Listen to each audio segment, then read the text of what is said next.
The Labour MP criticised government incompetence, and said the hard facts of quitting the European Union showed the Brexit that Eurosceptics campaigned for would not happen.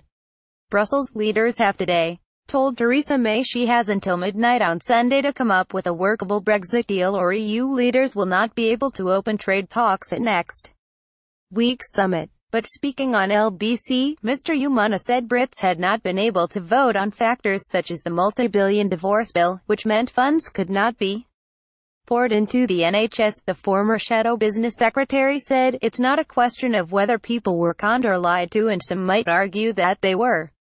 Channel 4 Getty Chuka. Umunna said the Brexit that Brits voted for was impossible to achieve. Now that we've actually got the hard facts as these talks progress, it's just proving impossible to deliver.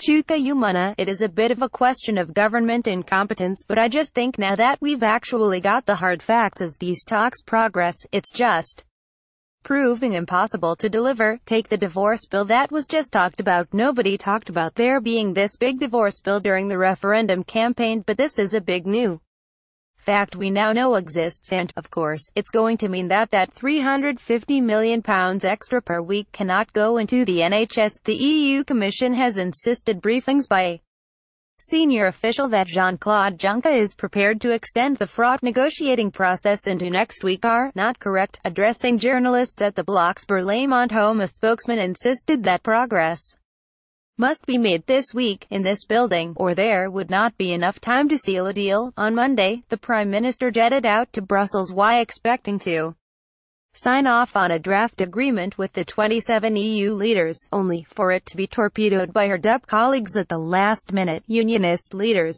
who had not seen the document, were left furious at suggestions that it would grant Northern Ireland a special status to solve the tricky border issue.